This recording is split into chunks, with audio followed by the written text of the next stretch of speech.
पैसे बचाना, बचत करना हर घर का मसला है। आज आपके साथ कुछ ऐसी मैं टिप्स शेयर करूंगी जो बहुत ज़्यादा फ़ायदेमंद होंगी और इसी के साथ साथ जो बैकग्राउंड पे वीडियो चलेगी उसमें मैं आज बना रही हूँ जी हैदराबादी बिरयानी। बहुत मज़े की, बड़ी लजीज होती है। तो चलिए अपनी वीडियो स्टार्ट करते हैं। और अगर आप मेरे चैनल पे न्यू हैं तो प्लीज़ चैनल को सब्सक्राइब और वीडियो को लाइक ज़रूर कीजिएगा और कमेंट भी ज़रूर कीजिएगा। जब आप मेरी वीडियो पे कमेंट करते हैं तो मुझे बहुत अच्छा लगता है, बहुत दिली खुशी मिलती है। मुझे ऐसे लगता है जैसे मैंने एक कनेक्शन बिल्ड कर लिया हुआ आपके साथ। तो आपने वीडियो को लाइक भी करना है, चैनल को सब्सक्राइब भी करना है और कमेंट ज़रूर करना है, अपनी राय का इजहार ज़रूर कीजिएगा। आज हम सीखेंगे सेविंग कैसे करनी चाहिए, सेविंग करते कैसे हैं, क्या रूल्स हैं सेविंग करने के। सबसे पहली बात, आपको अपनी मंथली जो इनकम है, आपके हस्बैंड की जो मंथली इनकम है उसका पता होना चाहिए।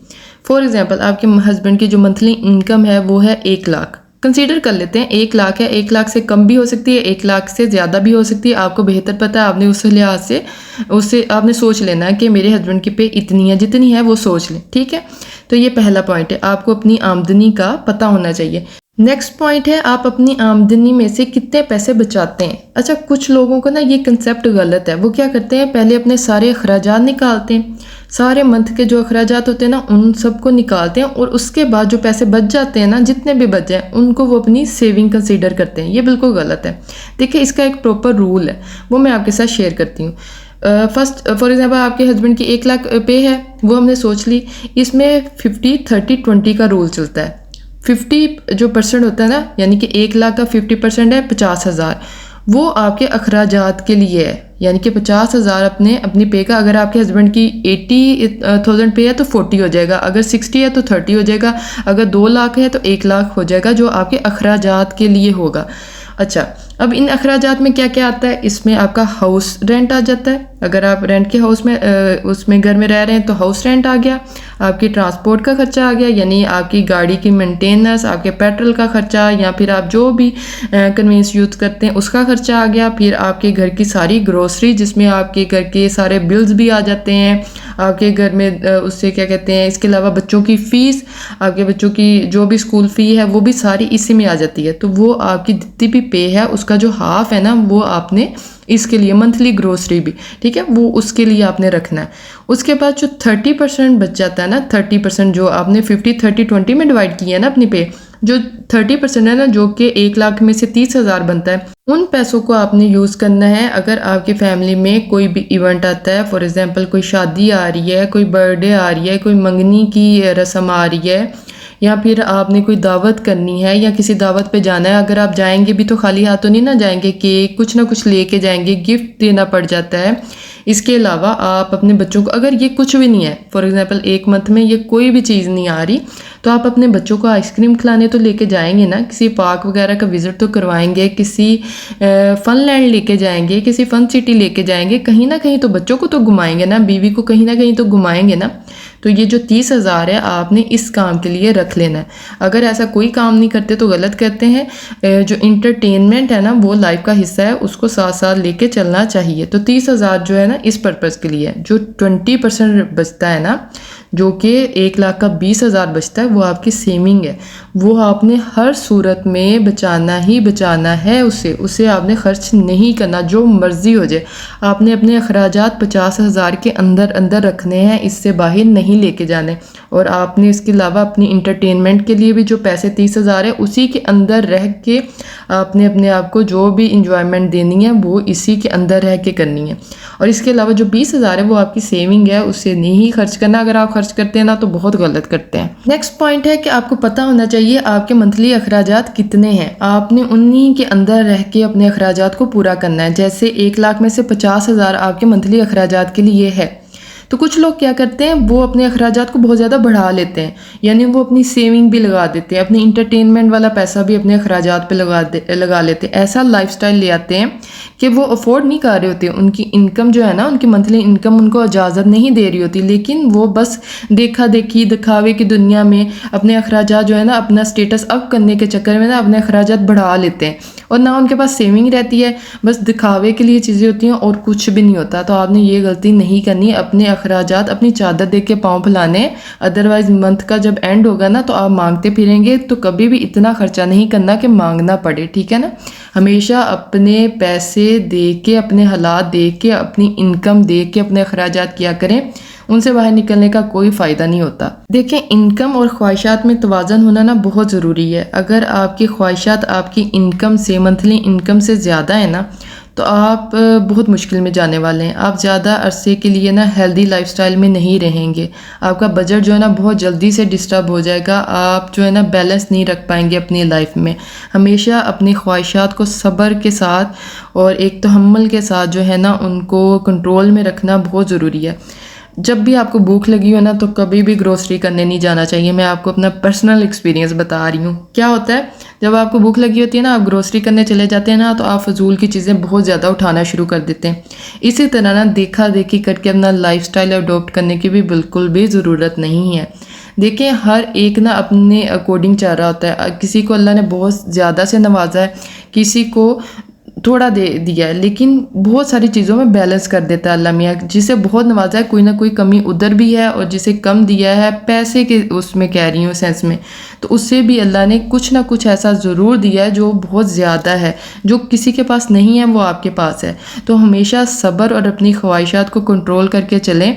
अगर आप ऐसा नहीं चलेंगे तो आपके घर में जो है ना बहुत ज़्यादा ना सिचुएशन ऐसी हो जाएगी कि आप बैलेंस नहीं कर पाओगे इस सिचुएशन को। आपकी ख्वाहिशात जो है ना वो बढ़ती चली जाएंगी और आपको पता है कि ख्वाहिशात का कोई एंड नहीं है। तो हमेशा अपनी ख्वाहिशात को कंट्रोल में रखें और अपनी चादर देख के पाँव फैलाएं। अच्छा, मैं आपको ना कंजूस बनने का भी नहीं कह रही। कुछ लोग ऐसे होते हैं कि उनका इतना अच्छा बिजनेस होता है, उनकी इतनी अच्छी जॉब होती है, इतनी अच्छी उनकी इनकम होती है, लेकिन वो ज़रा भी अपने लाइफस्टाइल पे इन्वेस्ट नहीं करते। ना वो बच्चों की तालीम पे इन्वेस्ट करते हैं, ना वो घर की ज़िम्मेदारियों पे इन्वेस्ट करते हैं, ना वो अपनी हेल्थ पे इन्वेस्ट करते हैं, ना ही वो उनके रहन सहन से फील नहीं होता कि वो इतना अच्छा कमा रहे हैं, उनकी इतना अच्छा उनका बिजनेस चल रहा है, या फिर वो उनकी इनकम बहुत अच्छी है। देखिए, कंजूसी का मैं नहीं कह रही, हमारे इस्लाम में इस चीज़ की बिल्कुल भी इजाज़त नहीं है। अगर अल्लाह आपको किसी चीज़ से नवाजता है तो वो नज़र भी आनी चाहिए और उसी के अकॉर्डिंग आपका लाइफस्टाइल होना चाहिए। ऐसा नहीं है कि अगर आप 5 लाख कमा रहे हैं तो आप 1 लाख वाला आपका लाइफस्टाइल हो। सादगी अच्छी चीज़ है, लेकिन देखें, जब आपके पास है ना, तो अच्छी सवारी आपका हक है। आपके पास अच्छी सवारी होनी चाहिए, आपका अच्छा घर होना चाहिए, आपका पहनना ओढ़ना, आपका रहन सहन, आपका खाना पीना, आपकी तालीम, हर चीज़ अच्छी होनी चाहिए। इन पे पैसा, इन पे इन्वेस्टमेंट होनी चाहिए। कंजूसी बिल्कुल भी एक अच्छी चीज़ नहीं है। ऐसा मैंने कुछ ऐसे लोगों को भी देखा है कि सिर्फ सेविंग की तरफ ध्यान है। और हमारे मैक्सिमम पाकिस्तानियों में क्या है कि हम सेविंग बहुत ज़्यादा करते हैं। हम कहीं घूमने फिरने नहीं जाते। बहुत कम लोग हैं जो घूमने फिरने जाते हैं। बस यही होता है कि सेविंग की जाए, पैसे को बिल्कुल भी नहीं हवा लगने देते। बस अपने बैंक की नज़र रखते हैं कि बैंक में जाके बस सेव होता रहे और पैसा बढ़ता जाए। क्या है भाई, आपकी ज़िंदगी गुजर जानी है। अगर आप कहीं जाओगे नहीं, घूमो फिरोगे नहीं, अच्छा खाओगे नहीं, अच्छा पहनोगे नहीं, तो यानी कि आप अपनी कमाई के अकॉर्डिंग नहीं ना अपना लाइफस्टाइल गुजारे, तो क्या ज़िंदगी है आपकी। आप बस कमा ही रहे हो और आप फिर कमाते कमाते आप तो चले जाओगे, तो आने वाले फिर उस कमाई पे एंजॉय करेंगे, वो फिर खुल के ऐश करेंगे। तो आपका भी राइट बनता है आप अपने लाइफस्टाइल पे इन्वेस्ट करो।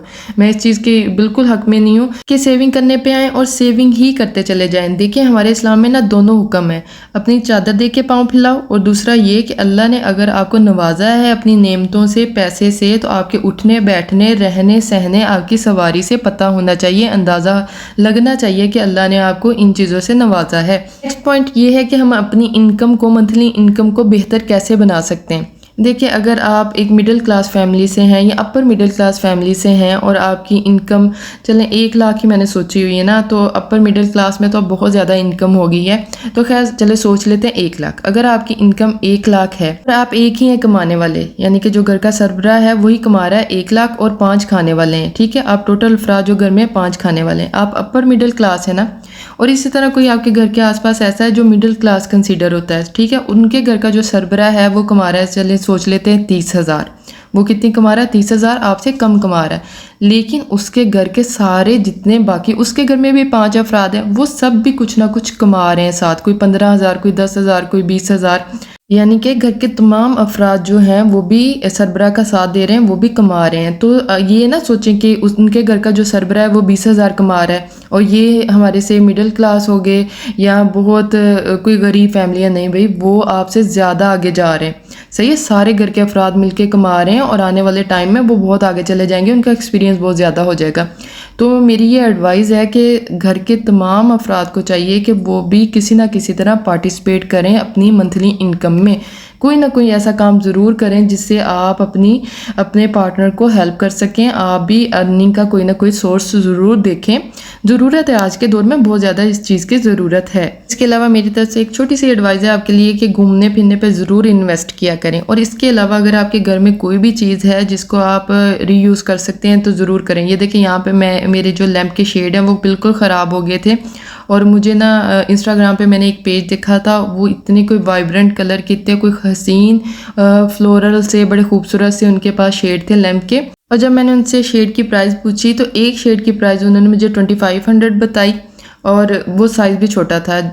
जैसे जैसे साइज़ और उनके डिज़ाइन चेंज हो रहे थे वैसे वैसे प्राइस भी ज़्यादा हो रही थी और पेयर की प्राइस 5,000 तो मुझे थोड़े से कॉस्टली लगे। मुझे लगा कि ये बजट से ना आउट हो जाएंगे, ठीक है।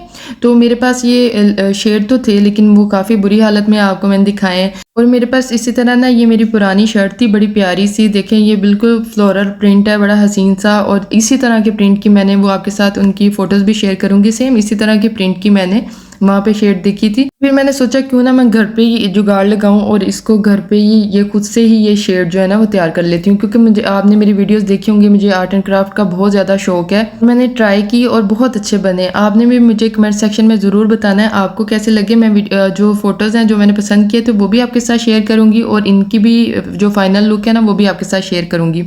तो ये देखें, ये मनी सेविंग टिप ही थी ना कि मैंने घर से जो चीज़ें एक्सपायर हो चुकी थी, ख़राब हो चुकी थी, उन्हीं को यूटिलाइज़ करते हुए अपनी जो ख्वाहिश है वो भी पूरी कर ली और पैसे भी बचा लिए और एक अच्छी सी चीज़ भी तैयार कर ली। यानी मैं यही सोचा था, मैंने इसी तरह के देखे थे और इसी तरह का मैं सोच रही थी और मेरा दिल भी था इसी तरह के कोई फ्लोरल से इनके शेड लेने का। तो वो मैंने सारे काम एक साथ कर लिए। इसके अलावा एक और आपको बड़ी ज़बरदस्त मनी सेविंग टिप देती हूँ। देखें, अगस्त और सितंबर में ना हर जगह समर कलेक्शन पे ऑफ लग जाना है। अगर आप अपने नेक्स्ट समर के लिए शॉपिंग करना चाहती हैं तो ये बेस्ट टाइम है। ये बहुत अच्छी जो है ना टिप है आपके लिए। जब सीज़न जा रहा होता है ना तो बहुत फ्लैट 50% ऑफ लगता है। इस टाइम पे आप अच्छे अच्छे प्यारे प्यारे जो आपके दिल को लगते हैं, अपने बजट के अंदर रहते रहते बहुत अच्छी शॉपिंग कर सकती हैं। बहुत अच्छे अच्छे प्यारे प्यारे ड्रेसेस होते हैं जो ऑफ पे आपको 50% ऑफ पे मिल जाते हैं।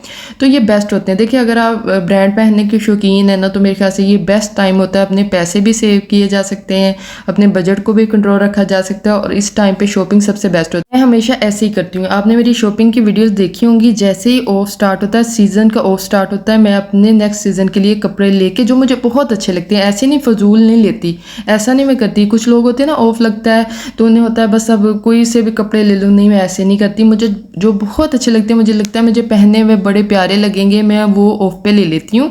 और जैसे सीज़न आता है न्यू अराइवल पे तो भाई मैं कभी भी नहीं कहती कि शॉपिंग करें, चाहे आप अगर अफोर्ड करते हैं तो करें, अदरवाइज देखिए मुझे पता नहीं क्या है, मुझे होता है कि जब ऑफ लगे तो आपको रीज़नेबल प्राइस पे बहुत अच्छे अच्छे प्यारे प्यारे कपड़े मिल जाते हैं। तो जब भी ऑफ लगे तो शॉपिंग नेक्स्ट सीज़न की कर लेनी चाहिए। मैंने हमेशा इसी तरह किया है। लास्ट टाइम जब विंटर का ऑफ लगा था तो मैंने विंटर की शॉपिंग करके रख ली। अब जब ये विंटर आ रहा है तो मेरे लिए बहुत आसानी होगी। मेरे पास अच्छे रीज़नेबल प्राइस पे अच्छे कपड़े जो हैं मेरे पास हैं। और इसी तरह मैंने समर की भी लास्ट टाइम शॉपिंग कर ली थी और मैंने आपके साथ शेयर भी की हुई है अपनी वीडियोज़ में। और मैं बहुत ज़्यादा कपड़ों की इस तरह नहीं, मैं बहुत ज़्यादा शौकीन हूँ शॉपिंग की। आपने मेरी वीडियोज़ में देखा भी होगा, लेकिन मैं ज़रूरत की चीज़ें ख़रीदती हूँ। और इसके अलावा आप सेकंड हैंड चीज़ें होती हैं ना, उनको भी प्रेफरेंस ज़रूर दिया करें। ये भी बहुत अच्छी टिप है। कुछ चीज़ें ऐसी होती हैं जो बिल्कुल न्यू लेने का कोई इतना फ़ायदा होता नहीं है, तो अगर आपका गुजारा हो सकता है तो जो सेकंड हैंड चीज़ें होती हैं ना उनको भी उन पे भी नज़रसानी कर लेनी चाहिए, उनकी तरफ भी देख लेना चाहिए, वो भी बेस्ट हो जाती हैं। तो सेल से शॉपिंग करें और इसके अलावा सेविंग की आदत डालें। और इसके अलावा क्या है कि सेकंड हैंड चीज़ों को भी प्रेफरेंस दिया करें, उनको भी देख लिया करें, क्या पता आपकी ज़रूरत पूरी हो जाए उनसे भी, ठीक है। इसके अलावा हमेशा ज़रूरत की चीज़ खरीदें। फजूल चीज़ खरीदने का कोई फ़ायदा नहीं होता। ऐसे जमा कर करके रखे जाते हैं और इसके बाद उनका इस्तेमाल में आती नहीं है, फिर फजूल में जगह घेरी रखते हैं घर में और उनका फ़ायदा भी कोई नहीं होता, आपको टेंशन अलग से होती है। जब ऐसी फजूल चीज़ें घर में पड़ी हो ना तो आपको एंजाइटी और डिप्रेशन और टेंशन भी बहुत ज़्यादा देती हैं, ठीक है। तो हमेशा वही चीज़ ख़रीदें जो आपकी ज़रूरत की है। इसके अलावा घर में अगर कोई चीज़ मौजूद है, पुरानी चीज़ पड़ी है, तो उससे यूटिलाइज़ करें, अदरवाइज़ किसी को दे दें। किसी और की ज़रूरत की है ना तो उसको दे दें, घर में संभाल के रखने की कोई ज़रूरत नहीं है। और अगर आपको आज की वीडियो अच्छी लगी हो तो प्लीज़ आपने इस वीडियो को ज़रूर शेयर करना है। हो सकता है किसी का माइंड, किसी का मुकद्दर चेंज हो जाए। और अगर आपको ये वीडियो अच्छी लगी हो तो चैनल को सब्सक्राइब और वीडियो को लाइक कर देना है। लाइक ज़रूर कीजिएगा, कमेंट भी ज़रूर करना है। इस प्यारी सी उम्मीद के साथ कि आज की आपको बातें भी समझ आई होंगी, आज की आपको जो मैंने वीडियो आपके साथ शेयर किया वो भी अच्छी लगी होगी। अपना बहुत सारा ख्याल रखिएगा, दुआ में याद रखिएगा। टेक केयर, अल्लाह हाफिज़।